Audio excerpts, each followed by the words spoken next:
Saber Direito desta semana, vamos aprender tudo sobre processo penal, aplicação, procedimentos, ritos especiais, recursos e muito mais. As aulas são com o professor Abel Cunha. Olá, eu sou o professor Abel Cunha de Processo Penal e vamos iniciar a nossa aula de número 2. Sejam bem-vindos ao Saber Direito aqui da TV Justiça. Vamos recapitular o que nós vimos na aula de número 1. Na aula de número 1, nós iniciamos o procedimento comum.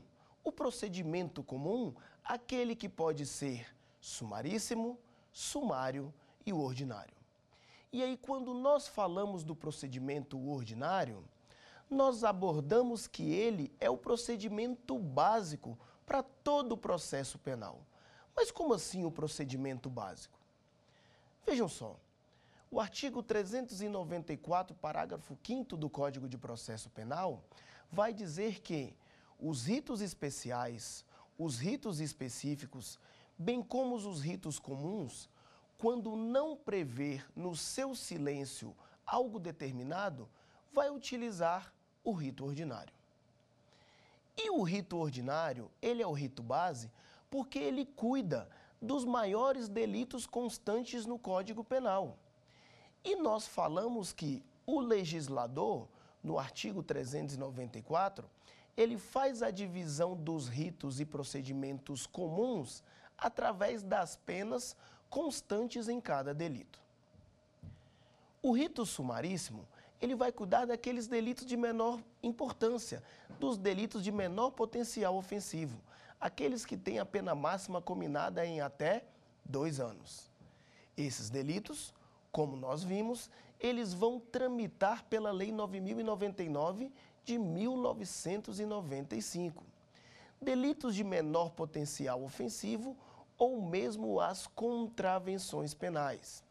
Vejam só, se nós tivermos uma atração de competência, tirando um delito que tramita pela Lei 9.099 para outro rito especial ou mesmo um rito comum, nós temos a aplicação dos seus institutos benéficos, como, por exemplo, transação penal, composição civil, podendo ser aplicado ao delito específico da Lei 9.099 de 95.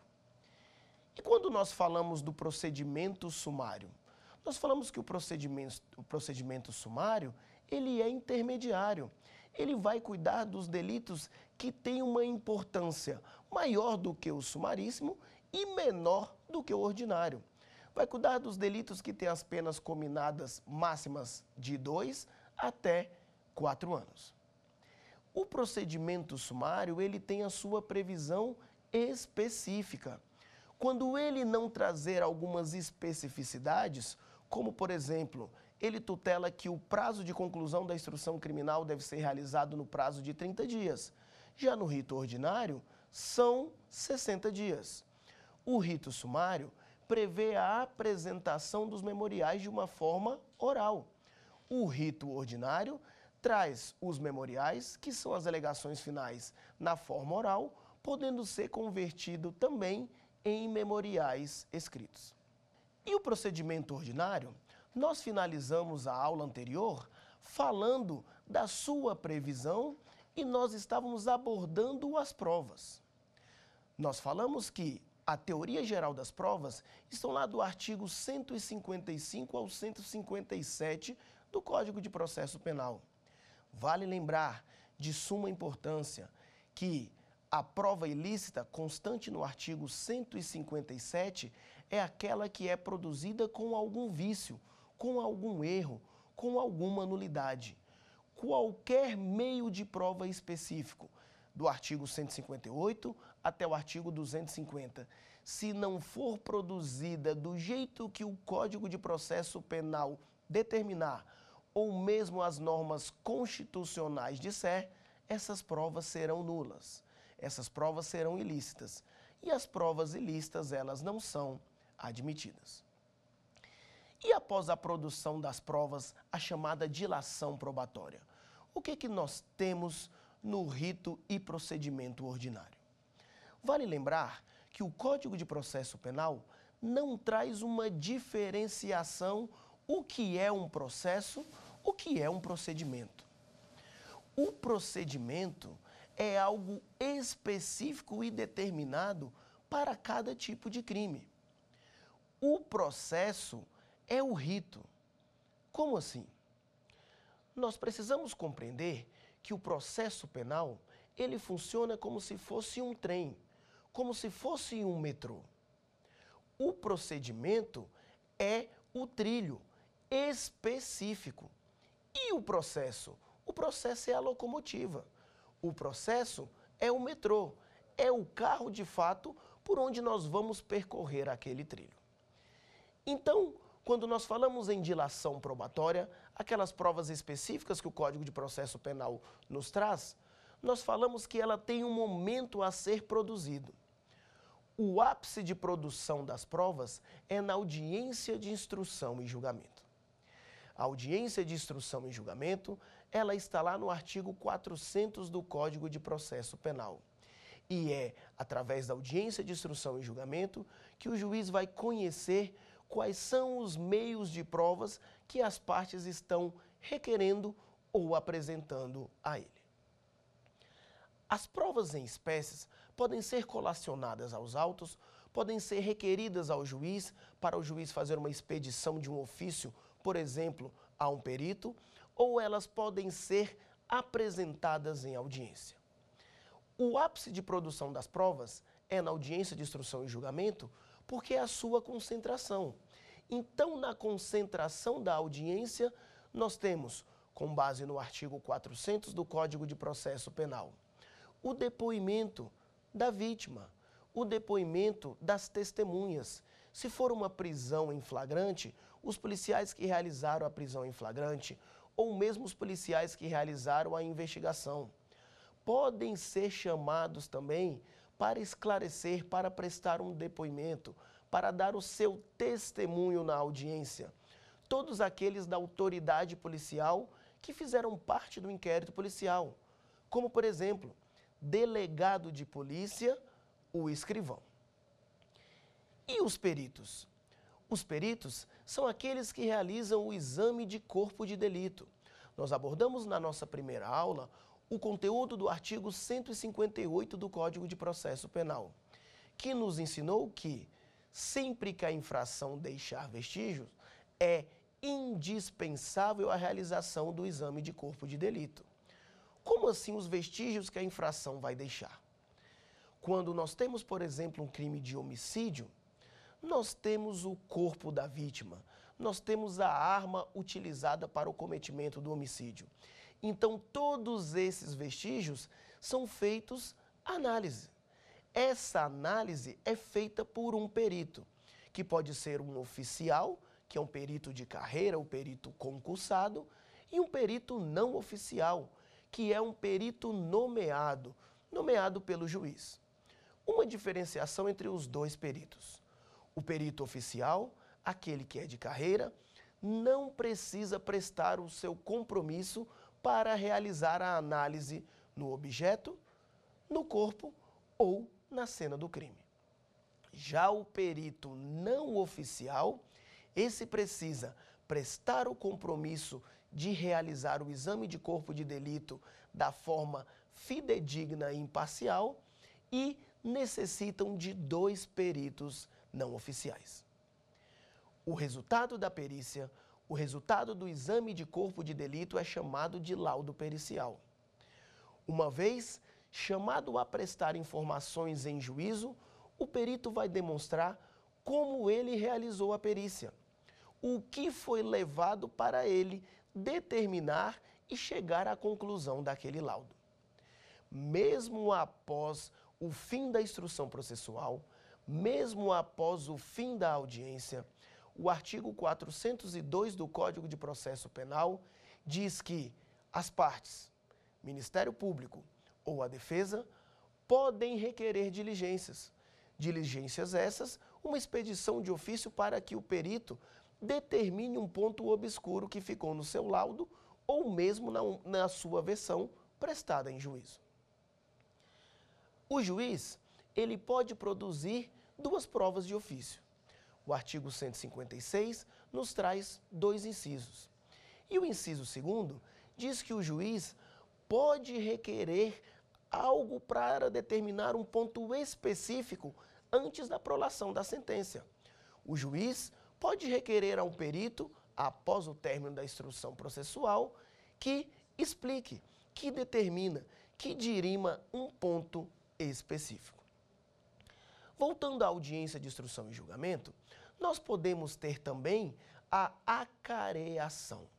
Acareação é quando nós temos duas versões conflitantes que elas são colocadas frente a frente. Obviamente, durante a instrução processual.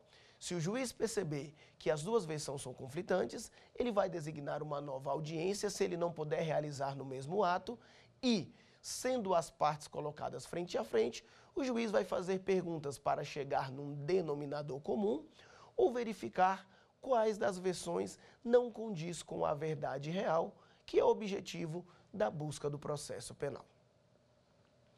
Dentro da audiência de instrução e julgamento, nós temos como último ato o interrogatório do acusado. Leis especiais previam algumas coisas diferentes no tocante à realização do interrogatório do acusado, como, por exemplo, a Lei de Drogas 11.343 de 2006 dizia que o interrogatório do acusado é o primeiro ato a ser realizado na instrução criminal.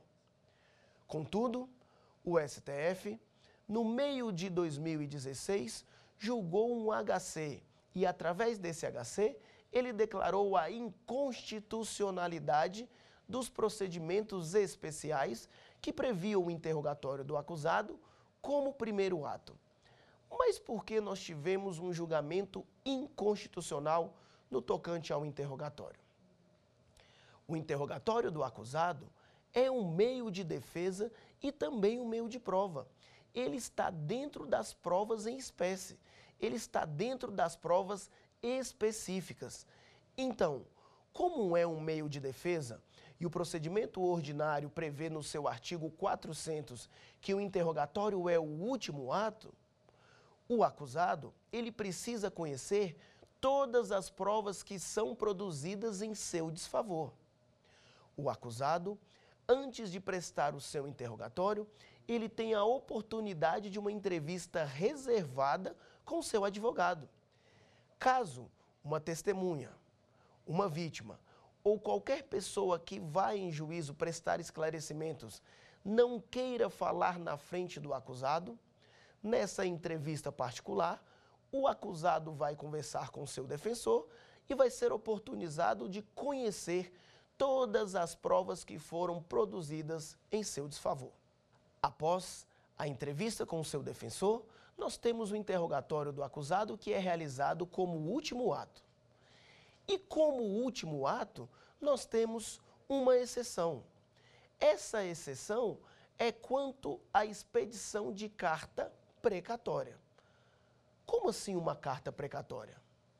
A carta precatória é encaminhada para o juízo onde a testemunha reside, naquela cidade onde ela tem o seu domicílio, e será intimada para uma audiência para prestar o seu esclarecimento. E se o depoimento da testemunha, ouvida através de uma carta precatória, for realizado posteriormente ao interrogatório do réu? Vejam só, a carta precatória é a exceção ao interrogatório do réu como último ato da instrução processual. A carta precatória pode demorar para chegar no juízo onde tramita a ação penal principal. Pode demorar para ser realizada a oitiva da testemunha ou da parte que seja interessada em realizar essa audiência no juízo onde ela reside. Dessa forma, nós vamos chamar a nossa primeira pergunta do quiz de hoje.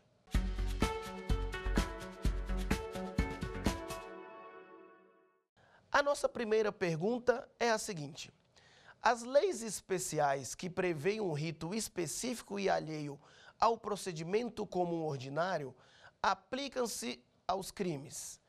Letra A, específicos da lei. Letra B, determinados no Código Penal. Letra C, em lei anterior revogada. Ou letra D, em lei posterior que será criada. Dentro das 4 alternativas, você já sabe a resposta? Vejam só, a lei especial, ela vai cuidar de crimes e delitos específicos na lei que foi criada ou então em dispositivo penal determinado. Vejam só, nós temos como exemplo a Lei de Drogas, a Lei 11.343 de 2006. A Lei de Drogas cuida de delitos específicos das substâncias que causam alteração psicomotora. Essas substâncias são contidas em uma portaria da ANS. Vejam só, não é o Código Penal que vai prever o que são as substâncias entorpecentes. É a portaria da ANS que vai dizer, olha, a Lei de Drogas vai cuidar dos delitos específicos das substâncias constantes na portaria da ANS. Lei Maria da Penha, como exemplo. A Lei Maria da Penha, na sua disposição preliminar, coíbe a violência doméstica e familiar contra a mulher. E a mulher, ela precisa ser vítima. Se não for no âmbito de violência doméstica e familiar, não é aplicada a Lei Maria da Penha. Nós temos no artigo 129, parágrafo 9º do Código Penal, a previsão do crime de lesão corporal familiar. Se a mulher for vítima e se a violência não acontecer no âmbito da violência doméstica e familiar, nós não iremos aplicar a Lei Maria da Penha, mas nós podemos aplicar, no caso de uma lesão corporal, o artigo 129, parágrafo 9º do Código Penal. Então, quando nós falamos de leis especiais, nós falamos dos crimes específicos que ela trata. Mais um exemplo, nós vamos falar do procedimento do júri. O procedimento do júri tem a sua previsão no artigo 5º, inciso 38 da Constituição Federal. E lá diz que o rito do júri vai cuidar apenas então somente dos crimes dolosos contra a vida. Crimes dolosos contra a vida são específicos e determinados no Código Penal, no título dos crimes contra a vida. Vejam só, a Constituição Federal diz qual é a competência do rito do júri. E o Código Penal está dizendo que os crimes contra a vida estão tutelados do artigo 121 ao artigo 127 do Código Penal. Então, após o esclarecimento desse quiz, nós vamos retomar o fim da instrução processual. Interrogatório do acusado é o último ato a ser realizado, com a exceção da carta precatória. Mas nós temos a possibilidade de carta rogatória. A carta rogatória, ela tem a sua previsão específica e determinada quando nós falamos de citação. Para a intimação, utilizam-se os mesmos meios da citação. Então, a carta rogatória, que é a oitiva de uma pessoa que reside em outro país, também, por analogia, é aplicada à exceção do último ato a ser realizado na instrução criminal. Nós temos, então, o interrogatório do acusado como último ato, com a possibilidade da carta precatória e da carta rogatória chegar após ao interrogatório do acusado. E uma vez findado o interrogatório do acusado, o que nós teremos? Nós vamos passar para o artigo 402 do Código de Processo Penal. O artigo 402 do Código de Processo Penal vai nos trazer as diligências. Diligências essas são pedidos realizados pela acusação e pela defesa. Nós falamos aqui anteriormente, o juiz também pode pedir algum ponto específico, algum ponto dirimente antes da prolação da sentença. Então, no artigo 402, nós temos as diligências. Essas diligências são pugnadas pelas partes e são determinadas pelo juiz. O juiz determina a realização das diligências, retorna as diligências aos autos, concede vistas às partes, a acusação e a defesa, para ter o contraditório e ampla defesa. Findada a realização das diligências, nós temos o artigo 403, parágrafo 3º, que são os memoriais. Quando nós falamos dos ritos específicos e determinados, nós falamos que cada rito tem uma previsão distinta.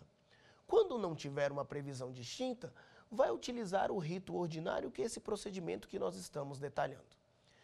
Vejam só, o rito sumário, que vai cuidar dos crimes que têm a pena de 2 a 4 anos, quando ele chega na sua fase final, ele não tem a previsão de diligência.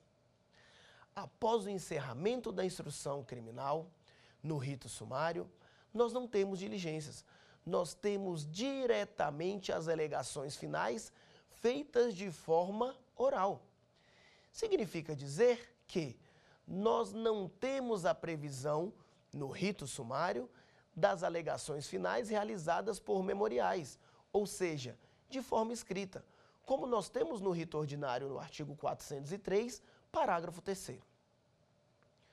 No rito ordinário, as alegações realizadas de formas escritas são concedidas o prazo sucessivo de 5 dias para a acusação ou para a defesa. E se nós tivermos uma complexidade no caso? E se nós tivermos uma pluralidade excessiva de crimes ou mesmo de réus? O que o magistrado pode fazer? Vejam só, a nulidade só é constante, só apresenta se causar prejuízo, tanto para a acusação quanto para a defesa. No rito sumário, se nós tivermos algo que traga uma complexidade para o caso, que as partes necessitam de um prazo a mais, será possibilitado ao juiz conceder às partes que realizem as alegações finais, ou seja, os memoriais, de forma escrita. Mas, professor, se não tem no rito sumário, somente no rito ordinário, não vai gerar uma nulidade? Nós falamos, as nulidades constantes no artigo 564, elas só podem ser arguidas se elas trouxerem prejuízos para as partes. Se a parte, ao invés de realizar uma alegação final oral, vai realizar um memorial escrito, em regra, não tem um prejuízo, porque vai ter um tempo maior para produzir as suas alegações. Retornando ao rito ordinário, as alegações finais em forma de memoriais, que estão no artigo 403, parágrafo 3º, têm o prazo de 5 dias. Nesse prazo, as partes vão produzir as alegações finais, que é um cotejo, uma análise de todos os elementos apresentados na ação penal até aquele momento. Tudo o que aconteceu após a resposta à acusação até o fim da instrução processual. E dentro do artigo 403, parágrafo 3º, o que nós podemos arguir? Nós podemos arguir, demonstrar, indicar para o juiz que aconteceu uma nulidade. Nós podemos demonstrar para o magistrado que alguma prova foi colhida com algum vício. Vício esse, por exemplo, numa realização de uma busca e apreensão. Nós falamos que a busca e apreensão está detalhada no artigo 240 ao 250 do Código de Processo Penal. E se ela for realizada, por exemplo, em um endereço diverso, nós temos uma nulidade. Nulidade de todo o ato e de todas as provas que a busca e apreensão nula realizou. Dessa forma, demonstrando para o juiz que aquela busca e apreensão tem um vício, tem um erro constante de nulidade, o magistrado vai realizar novamente aquele ato de busca e apreensão e aquela prova que foi produzida torna-se ilícita. Então, nós vamos demonstrar, além das nulidades, nós podemos também falar de alguma extinção da punibilidade. a extinção da punibilidade, ela não acontece apenas então somente na fase da resposta à acusação, como nós falamos na nossa aula de número 1, que a resposta à acusação é a contestação do processo penal. Naquele momento pode acontecer uma extinção da punibilidade. E ao final da instrução processual, nós também temos alguma hipótese de extinção da punibilidade. Como, por exemplo, nós temos a extinção da punibilidade pela morte do agente, no artigo 107, inciso 1º do Código Penal. Se o agente falecer, não é necessário o juiz proferir uma sentença condenatória. Quem morreu não vem aqui cumprir uma pena. E o processo penal, ele não traz a previsão de pena como fim sucessório, como fim hereditário, porque a pena, ela não passa da pessoa do condenado. Então vejam só, dentro dos memoriais escritos, nós podemos arguir as nulidades, as extinções de punibilidade e arguir todos os incisos constantes no artigo 387 do Código de Processo Penal. Esse artigo vai falar das hipóteses de absolvição. Mas quais são as hipóteses de absolvição? Nós trazemos as hipóteses de absolvição do artigo 397 do Código de Processo Penal, que são as absolvições sumárias, e acrescentamos algumas no tocante à produção das provas. É através das produções das provas que nós vamos convencer o juiz.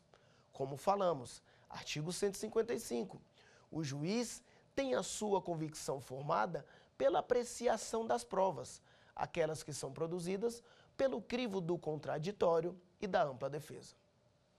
Então, após o convencimento do juiz, que é realizado pela apresentação das provas, nós vamos pedir as hipóteses de absolvição. Vale lembrar, fazendo aqui uma ressalva, o artigo do Código de Processo Penal que traz a absolvição de mérito é o 386 e não o 387, como eu falei anteriormente. E no artigo 386, quando nós falamos das hipóteses de absolvição, nós temos que as 5 primeiras hipóteses são ligadas diretamente ao conjunto probatório, às provas, aos meios de provas em espécie que nós falamos, aquelas provas que estão lá do artigo 158 ao 250. Então, nós precisamos demonstrar que o exame de corpo de delito não achou nenhum elemento, por exemplo, de um acusado num crime de estupro. Nós vamos demonstrar que a testemunha presencial não viu o acusado na cena do crime. Nós vamos demonstrar que a busca e apreensão realizada não encontrou nenhum objeto, nenhuma substância com o acusado. É através da demonstração do que foi produzido durante a instrução processual é que nós vamos auxiliar o convencimento do juiz. E após os 5 primeiros incisos sempre falarem das provas, insuficiência de prova, anemia probatória, nós temos as hipóteses que estão lá também no artigo 397 do Código de Processo Penal, aqueles que vão nos remeter à absolvição sumária. Mas, aqui no artigo 386, vão gerar a absolvição de mérito. Nós temos as hipóteses das excludentes de culpabilidade, das excludentes de ilicitude, da atipicidade da conduta. Quando nós temos uma sentença absolutória, ela pode ser de forma própria ou imprópria. A sentença absolutória própria é aquela que é fundada no artigo 386 do Código de Processo Penal, como nós falamos, uma absolvição de mérito. E quando nós temos uma sentença absolutória imprópria? A sentença absolutória imprópria é aquela que vai determinar uma medida de segurança. O que é uma medida de segurança? A medida de segurança, ela é uma imposição ao inimputável, Quem é o inimputável? Aquele que não recebe pena. Está lá no artigo 26º do Código Penal. Os inimputáveis são aqueles que não têm o discernimento, a compreensão do caráter ilícito da sua ação quando cometeu o tipo penal. Mas, quando é determinado essa inimputabilidade? A inimputabilidade, ela é determinada ao final do processo, mas ela é demonstrada através de um incidente de insanidade mental, requerido pelo Ministério Público ou pela defesa. É através do incidente de insanidade mental, é através da realização de uma perícia judicial, é que nós vamos saber se o acusado ele é inimputável ou não. Caso seja declarada sua inimputabilidade, o juiz não pode absolvê-lo sumariamente. Absolvição sumária, aquela que acontece logo após a citação. Se for declarada a inimputabilidade, é através da sentença absolutória imprópria, determinando uma medida de segurança que o magistrado reconhece a inimputabilidade. Dessa forma, vamos chamar a nossa segunda pergunta do quiz da aula de hoje.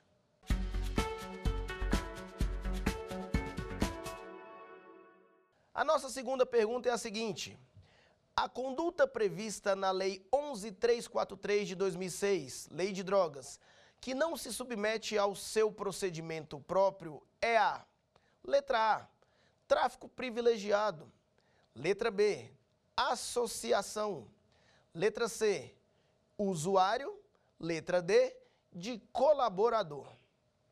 E você, já sabe a resposta? A resposta correta é a letra C, a conduta do usuário. Mas por que a conduta do usuário não se submete ao procedimento da Lei de Drogas? A conduta do usuário, constante no artigo 28, traz uma infração de menor potencial ofensivo. Nós temos a aplicação da diminuição da pena do artigo 33, parágrafo 4º, que é o tráfico privilegiado. Se aqueles que está sendo condenado pelo tráfico for primário, com bons antecedentes, não pertencer à organização criminosa, pode ter uma diminuição de 1/3 a 2/3 da sua pena. Associação para o tráfico não traz uma benesse, não traz uma pena que vai ser aplicada à Lei 9.099. E o artigo 37, que traz o colaborador para o tráfico, como por exemplo o fogueteiro, também não se submete a outro procedimento. Ele se submete à Lei 11.343 de 2006. O artigo 28 traz a conduta do usuário e é uma lei posterior benéfica, comparada à conduta do usuário prevista na lei anterior, na Lei de Drogas, que era 6368. Na Lei de Drogas anterior, tinha sim uma punição ferrenha, uma punição mais severa para o usuário. O artigo 28 traz como punição ao usuário o comparecimento em juízo para comparecer em palestras, o acompanhamento para tentar finalizar se for um vício, e o Estado também presta um auxílio. A Lei de Drogas é específica para aquele usuário que quer se recuperar. Auxílio este com clínicas de recuperação. Então vejam só, nós vamos retomar o nosso tema lá do rito ordinário que nós estávamos falando da sentença. Nós falamos que a sentença absolutória ela pode ser própria e imprópria. Imprópria é aquela que vai determinar medida de segurança para o inimputável. E existe alguma possibilidade dentro da sentença de nós termos algum tipo de absolvição que não está constante no artigo 386 do Código de Processo Penal? Veja bem, nós temos alguns tipos penais que traz hipótese de perdão judicial. Perdão judicial esse concedido pelo magistrado na sentença.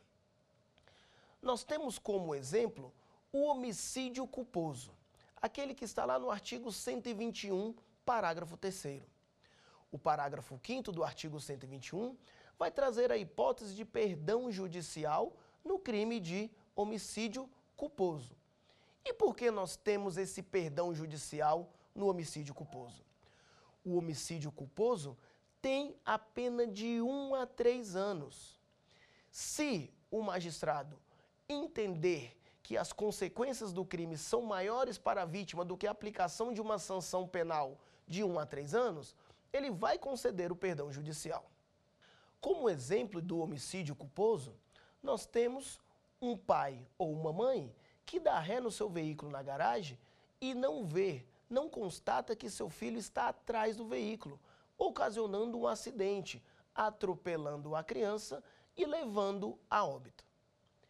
Veja bem, quando nós temos um homicídio culposo, aquele que acontece sem a intenção de obter o resultado por imperícia, imprudência ou negligência, o magistrado convencendo que a consequência do crime é bem maior para a vítima do que uma aplicação de uma pena de 1 a 3 anos, ele, na sentença, concede o perdão judicial. E dentro da sentença, qual é o seu conteúdo? A sentença no rito ordinário, ela tem o seu conteúdo descrito no artigo 381 do Código de Processo Penal.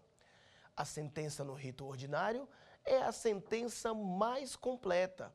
É a sentença que vai conter o relatório, a fundamentação e a decisão do juiz. E no rito sumaríssimo, nós temos a sentença igual ao rito ordinário? Não. Rito sumaríssimo é um procedimento mais simples, é um procedimento mais célere. É o procedimento que costumamos chamar que cuida dos criminhos, das infrações de menor potencial ofensivo. E no rito sumaríssimo, a sentença dispensa o relatório. O relatório é tudo o que aconteceu no processo. O relatório vai iniciar com o juiz contando como foi instaurada a ação penal. Ação penal essa que nós estudamos na nossa aula de número 1, aquela que pode ser iniciada intentada através de oferecimento de uma denúncia ou então de uma queixa-crime. Que após o oferecimento da ação penal iniciada, o magistrado vai contar o fato narrado na denúncia ou na queixa. E após relatar o conteúdo da denúncia e da queixa, o magistrado vai passar a relatar o que foi produzido no processo. Todas as provas demonstradas pelas partes, mencionando o conteúdo da resposta à acusação, o conteúdo ou objetivo que não realizou uma rejeição da denúncia, uma hipótese de absolvição sumária, ou mesmo o não reconhecimento de uma exceção. E após contar o relato de toda a ação penal, o magistrado vai passar para a decisão. Na decisão, ele vai demonstrar o seu livre convencimento. O livre convencimento, aquele que será demonstrado pelo contraditório e pela ampla defesa, com toda a produção das provas. Na decisão, o magistrado vai demonstrar-se convencido pela condenação ou pela absolvição. Caso ele opte pela condenação, ele vai demonstrar que julgará procedente a pretensão acusatória. Caso o magistrado entenda pela absolvição, ele vai julgar improcedente a pretensão acusatória. No dispositivo onde o magistrado vai aplicar a pena, ele vai se remeter ao artigo 68 do Código Penal. Lá vai trazer o sistema trifásico para a aplicação da pena. O sistema trifásico de aplicação da pena nos remete a 3 formas que o magistrado tem para chegar num quantum a ser fixado para impor a sanção penal. O sistema trifásico traz na sua primeira fase as circunstâncias judiciais, que nós comentamos, que está no artigo 59 do Código Penal. As circunstâncias judiciais são circunstâncias relacionadas ao acusado, ao fato e à vítima. E é através das circunstâncias judiciais que o juiz vai determinar a fixação da pena base. E o que é a fixação da pena base? A pena base é um número, é o meio, é o algarismo que o juiz vai entender ser útil, ser determinante, ser necessária para a retribuição e prevenção daquela conduta que foi praticada, entre o mínimo disposto ou previsto em lei ou o máximo constante no tipo penal. Como, por exemplo, delito de furto, artigo 155 do Código Penal. O furto simples traz a pena de 1 a 4 anos. E como o magistrado vai compreender se ele vai aproximar a pena do mínimo ou a pena do máximo? As circunstâncias judiciais do artigo 59, se elas forem positivas ao acusado, aqueles que está recebendo a sentença, a pena vai tendenciar a aproximar do mínimo legal. O magistrado não pode aumentar a sua pena, ou seja, exasperar a pena base em circunstâncias que não estão no artigo 59 ou circunstâncias que não são negativas ao acusado. Na segunda fase de aplicação de pena, nós temos as circunstâncias atenuantes ou agravantes.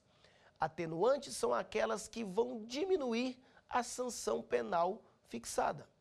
Agravantes são aquelas que vão aumentar a sanção penal fixada.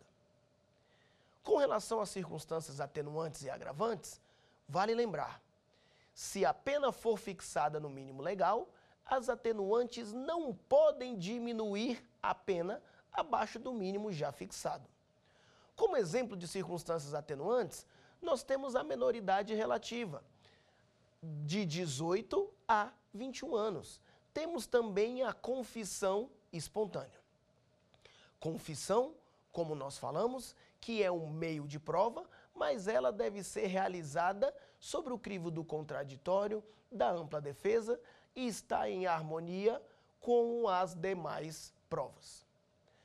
Além da confissão, que nós falamos também da menoridade, nós precisamos lembrar uma circunstância que vai agravar a pena. Uma circunstância agravante é a reincidência, que está lá no artigo 63 do Código Penal. A reincidência é o cometimento de um novo crime após o trânsito em julgado de uma sentença penal anterior. Agravantes sempre vão aumentar a pena base fixada.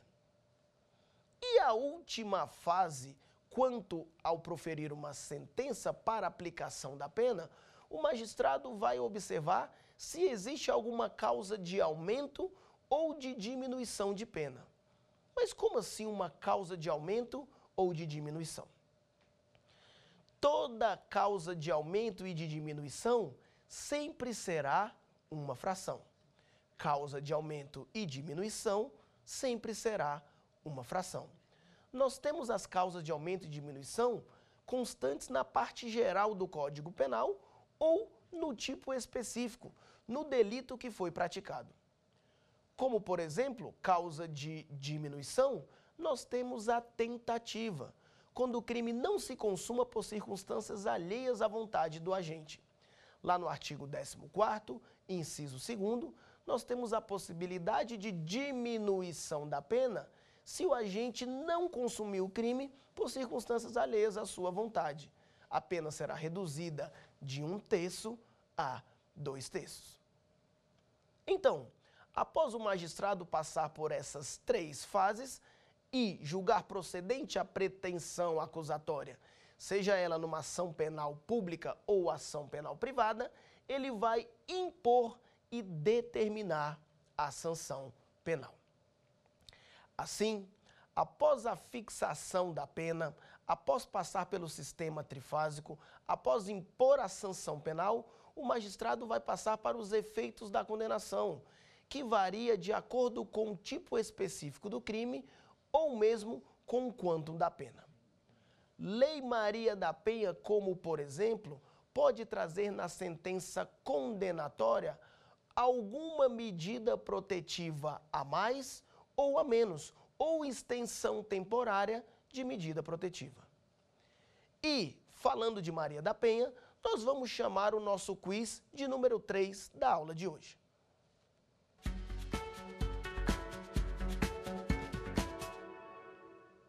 A nossa pergunta de número 3 é a seguinte: a Lei 11.340 de 2006, Lei Maria da Penha, se aplica à violência doméstica e familiar contra a mulher na condição de letra A, vítima, letra B, autora, letra C, coautora ou letra D, partícipe. E aí, acertou? Já sabe a resposta? A resposta está na letra A, a mulher como condição de vítima. As outras 3 letras nos trazem as pessoas que vão participar como autor de um delito. Como assim um autor de um delito? O artigo 29º do Código Penal vai trazer o concurso de pessoas. Concurso de pessoas nos leciona a pluralidade de agentes cometendo a mesma infração penal. E o artigo 29º nos traz no seu caput o coautor e o autor. E a palavra partícipe? Quem é o partícipe? É aquele que faz uma participação de menor importância. Participação essa que tem um benefício. Esse benefício está no parágrafo 1º do artigo 29º, que ele vai trazer uma redução quanto à aplicação da pena. Significa dizer que, no artigo 29º de concurso de pessoas, a regra é que seja adotada a teoria monista. Teoria monista diz que a mesma pena vai ser aplicada para todos os agentes. E a exceção? A exceção é a teoria dualista. Por quê? Porque nós temos 2 penas aplicadas no mesmo fato, para agentes que praticaram a mesma ação. Só que um pode ter sido o autor, o coautor ou o autor intelectual. E o outro que recebe a pena menor vai receber essa sanção por ter sido a participação ínfima, a participação de menor importância. Vale lembrar, as diminuições de penas são reconhecidas na sentença penal condenatória e são levadas ao magistrado na forma dos memoriais e aplicada na 3ª fase da aplicação da pena. Quanto aos efeitos da condenação, nós temos um tema em voga, principalmente no âmbito da violência doméstica e familiar. Nós temos a reparação dos danos causados. A reparação dos danos causados seria uma multa, professor? Não. A pena de multa é uma pena que pode ser aplicada de uma forma isolada ou de uma forma junta, de uma forma que ela vem junto com a pena corpórea. Quando nós falamos de reparação do dano, nós falamos do dano material causado pelo delito ou do dano moral também causado pelo delito.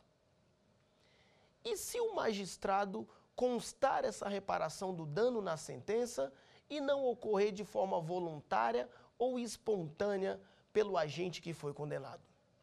O Código de Processo Penal nos leciona sobre a ação civil ex delito, que está lá no artigo 63 até o artigo 68. A ação civil ex delito é uma ação proposta no juízo civil para cobrar a reparação de um dano causado no âmbito penal. Mas essa ação traz alguma complexidade? Vejam só, o maior exemplo de ação civil ex-delito nós temos num delito de trânsito. Nós, quando nos envolvemos num acidente de trânsito, não nos preocupamos se nós machucamos uma unha, se nós machucamos um braço, se nós torcemos um pescoço, se nós temos uma lesão corporal culposa leve. Nós nos preocupamos apenas então somente com o conserto do carro. E aí nós vamos lá no juízo civil e vamos buscar a reparação do dano causado no veículo. Essa reparação do dano, ela vem em decorrência de um ilícito penal. Acidente de trânsito, lembre aí de uma lesão corporal culposa. No âmbito da Lei Maria da Penha, nós temos a aplicação do dano moral. Está sendo reconhecido de forma pacífica pelos tribunais que o crime cometido sob a Lei de Violência Doméstica e Familiar, quando nós temos a mulher como vítima, gera o direito à reparação do dano moral. E o quantum a ser fixado? Como é que o magistrado vai auferir? Porque a pena de multa tem um quantum mínimo e um quantum máximo. Quando o juiz vai determinar a reparação de um dano moral, ele vai verificar as circunstâncias do crime e as condições também do acusado. Não adianta nada o magistrado impor uma determinação para a reparação de um dano moral causado na Lei Maria da Penha, no importe, por exemplo, de R$20 mil, se o acusado ganha um salário mínimo. E a reparação por dano material? Além do exemplo que eu citei para vocês, vamos nos recordar dos crimes contra o patrimônio. Quem é vítima de um furto, quem é vítima de um roubo, na sentença condenatória, o magistrado vai determinar a reparação do dano causado. Ocorreu a subtração do patrimônio. A vítima teve uma diminuição do seu patrimônio. Então, ela precisa reaver aquele patrimônio que foi subtraído. O magistrado determina na sentença o valor correspondente ao patrimônio que foi subtraído.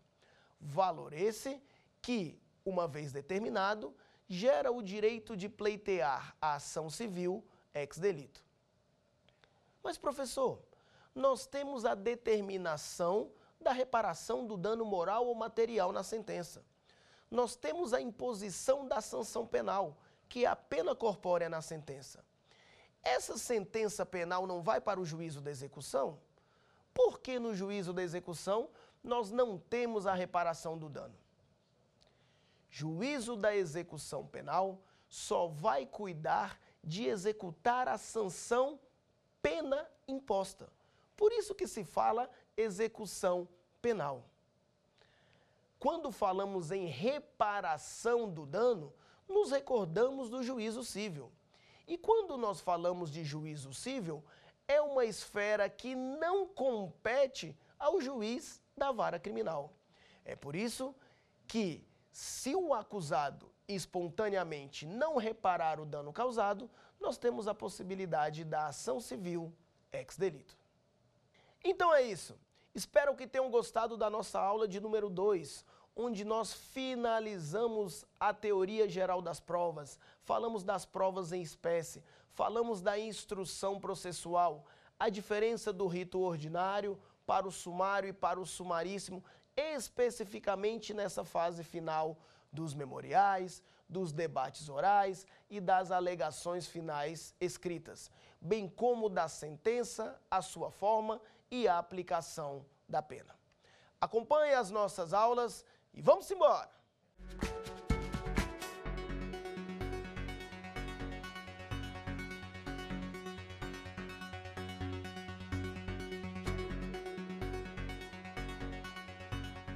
Quer dar uma sugestão de tema para os cursos do Saber Direito? É só mandar um e-mail para a gente, saberdireito@stf.jus.br. Ou então, entre em contato pelo nosso WhatsApp. O número é este que aparece na sua tela. Você também pode estudar pela internet. Acesse tvjustiça.jus.br. Reveja ainda as aulas no nosso canal do YouTube, TV Justiça Oficial.